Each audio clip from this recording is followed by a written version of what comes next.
G'day, I'm omdevaji, Sheshnag Yoga Center. What on earth is Kundalini? This video is about comparison and how it's a thief of joy. There's a situation going on the planet. I'll bring a bit of yogic philosophy into it.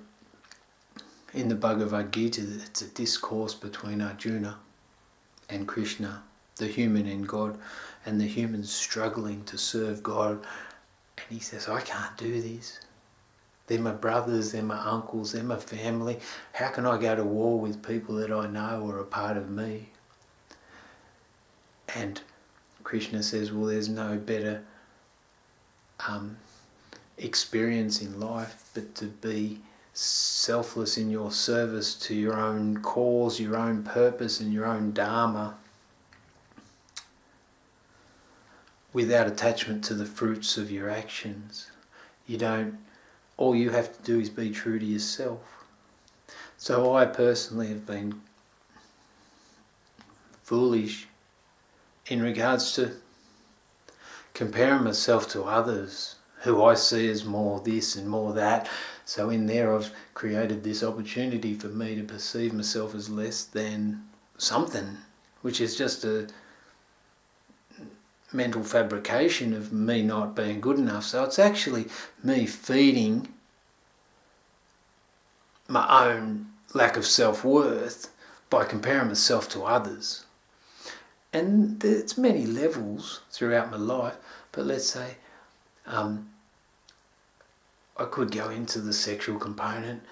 That's a bit more private, even though I've got the videos, the playlist to do with the Awakened Man, or the Diary of the Awakening Man series. I've been comparing myself in regards to my performance sexually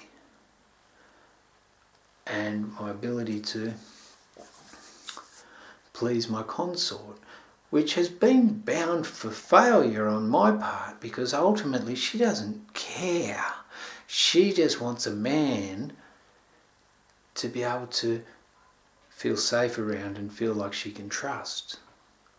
If I'm going around comparing myself to others, feeling sorry for myself, feeling inadequate, I'm perpetuating this self-fulfilling prophecy, which just creates the more opportunity for me to run the same subconscious program of lack of fulfillment and distance myself from her emotionally.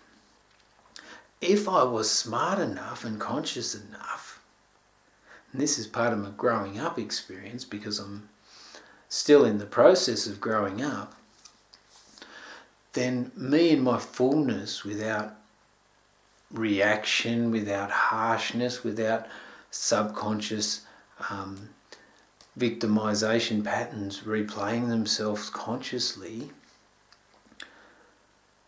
then if I didn't compare myself and just worried about who I am and be the best I can be, then that's enough for her.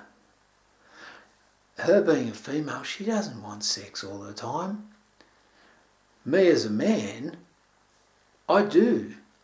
But I've only realised in the last few days, I want it all the time to increase my chances of proving myself worthy. But then ironically, it increases my chances, creates a permanence of me setting myself up to fail, so I can go back to the victimised psyche around feeling like I'm not enough. So on some level, I'm going to pull it in and go, okay, those lads can do whatever they want. And the situation was different here and here and here and here. This guy dances like that. Who cares, mate? I can dance however I want. Even if I can't dance, I can still dance. I can still be in the moment and feel true to myself. And I'm never going to be that person that's like, Tin Men or whatever those people are, those tap dancers, or I'm not going to be any of those dancers, mate. I'm going to be a person that maybe dance in my own body, do a few Osho meditations, maybe learn the tango, but I won't be the number one person in the competition. I'll just be me. And if I don't compare myself to others, then I can encourage enjoyment of the experience in myself and feel into my own pleasure. And as soon as I let go of those comparisons, then it'll be better off for me. And when it's better off for me, that resonance and the solidness of that will ultimately flow into the experience with those around me. So there you go. Stealing my joy through comparing myself, lining myself up to failure, because what I'm comparing myself to is just so unreal. The whole dynamics around my comparison, and I'm not just talking her comparison, I'm talking my comparison, our past, everything to do with insanity, to do with bringing all those pasts into the present moment and going, well, this ain't good enough, because fuck, mate, I've done a video on your thoughts create your reality. Somehow my subconscious is overriding it, because if I'm not practicing my own yoga every day, or if I'm not doing my own mindfulness, or if I'm not doing space-time, cave time for myself, then I revert to the subconscious dominance. So somewhere in there I'm flicking a switch to be more conscious of my subconscious patterns around comparison. And I am from the West, and I say things to do with a bit of abruptness or swearing.